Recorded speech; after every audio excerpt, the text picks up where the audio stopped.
तो मेरे लिए मुझे ऐसा लगता है कि पॉलिटिक्स की जानकारी होना शायद उतनी ज़रूरी नहीं है, पर देश में क्या हो रहा है इसकी जानकारी होना काफ़ी ज़रूरी है। प्रधानमंत्री मोदी पिछले 15 साल से देश को रूल कर रहे हैं और काफ़ी अच्छे से उन्होंने देश को संभाला है। बंगाल में मुझे ऐसा लगता है कि लड़कियों के लिए बंगाल इस समय बिल्कुल भी सेफ़ नहीं है और लड़कियों के ऊपर लड़कियों की सेफ्टी के लिए रूल्स बनाना बंगाल में बहुत ज़रूरी है। अगर लड़कियों के कब निकलने पे ये ज़्यादा सही होगा कि जो गलत कर रहा है उनके ऊपर कि वो खुद एक लेडी चीफ मिनिस्टर, वही उनके ऊपर FIR लगाना ज़्यादा सही होगा। चीफ मिनिस्टर बताएगी कि हमें कब निकलना है कब नहीं निकलना है। लड़के रात को 12-1 बजे 4 बजे तक निकल सकते हैं और लड़कियां रात को 8 बजे से लेकर 10 बजे तक निकलना बंद कर दें। अगर लड़कियां अनसेफ हैं किसी की वजह से तो वो पार्टी बिल्कुल चेंज हो जानी चाहिए।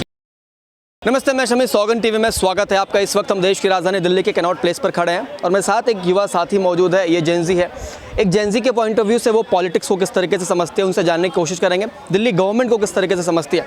नमस्ते मैम, क्या नाम होगा आपका? पलक सिन्हा। पलक, कहाँ से हैं आप?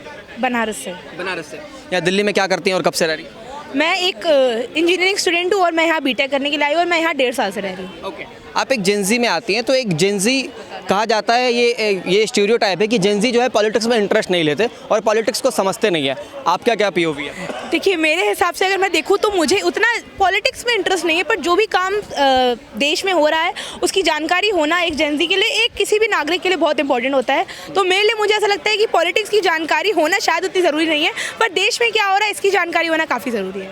बहुत अच्छी बात है। तो आप खुद बनारस से आती है और वहाँ के जो सांसद है आपको पता है कौन है?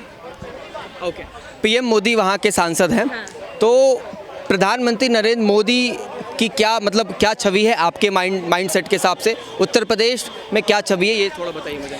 प्रधानमंत्री मोदी पिछले 15 साल से देश को रूल कर रहे हैं और काफ़ी अच्छे से उन्होंने देश को संभाला है। उन्होंने फॉरेन में काफ़ी अच्छे अलायंसेस बनाए हैं जो हमारे देश के लिए काफ़ी फ़ायदेमंद रहे हैं। मैं आपको थोड़ा सा करेक्ट कर रहा हूँ, 15 साल नहीं, एक्चुअली उन्हें अभी 16 साल हुए हैं। 2014 के बाद से। अच्छा, हाँ, 16 साल हुए हैं।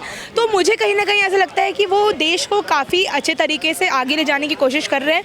तो मुझे ऐसा पॉजिटिव उनके लिए अच्छा लगता है कि हाँ। अभी रिसेंटली बंगाल में इलेक्शंस हैं, तो बंगाल से क्या खबरें आपको आती है और क्या लगता है बंगाल में किस तरीके का माहौल है? सर, बंगाल में मुझे ऐसा लगता है कि लड़कियों के लिए बंगाल इस समय बिल्कुल भी सेफ़ नहीं है और लड़कियों के ऊपर लड़कियों की सेफ्टी के लिए रूल्स बनाना बंगाल में बहुत ज़रूरी है। और as a female chief minister जो ममता बनर्जी हैं इस समय, अगर वो रूल नहीं बना पा रही हैं तो उनको चेंज करना बहुत इंपॉर्टेंट है। मुझे ऐसा लगता है कि बंगाल इस समय सबसे ज़्यादा रिसेंट में बंगाल सबसे ज़्यादा लड़कियों के लिए अनसेफ है। तो वहाँ की चीफ मिनिस्टर ने तो कहा है कि 10 बजे के बाद या 8 बजे के बाद घर से बाहर नहीं निकलिए। अब आप मुझे एक बात बताइए कि अगर लड़कियों के कब निकलने पे ये ज़्यादा सही होगा कि जो गलत कर रहा है उनके ऊपर जबकि वो खुद एक लेडी चीफ मिनिस्टर, वही उनके ऊपर FIR लगाना ज़्यादा सही होगा? लगाम लगानी चाहिए भैया। लड़कियों के ऊपर एलिगेशंस लगाने से ज़्यादा बेटर होगा या कि जो लड़के गलत काम करें उनके ऊपर FIR दर्ज करना ज़्यादा बेटर? बिल्कुल, जो मतलब गलत करते हैं, जो उपद्रवी हैं, जो कि खुले में गुंडाई करते हैं, उनके ऊपर कोई इस बात का कोई, अब लड़कियां, अब हमें चीफ मिनिस्टर बताएगी कि हमें कब निकलना है कब नहीं निकलना है। लड़के रात को 12-1 बजे 4 बजे तक निकल सकते हैं और लड़कियां रात को 8 बजे से लेकर 10 बजे तक निकलना बंद कर दे। अब वो अकॉर्डिंग टू यू, क्या पश्चिम बंगाल में TMC की गवर्नमेंट बदलनी चाहिए, कोई और गवर्नमेंट आनी चाहिए? बिल्कुल बदलनी चाहिए, बिल्कुल बदलनी चाहिए। अगर लड़कियां अनसेफ हैं किसी की वजह से तो वो पार्टी बिल्कुल चेंज हो जानी चाहिए। किनकी आनी चाहिए? ये इसका मुझे अंदाजा नहीं है। आप देख रहे हैं सौगंध TV, सौगंध वतन की।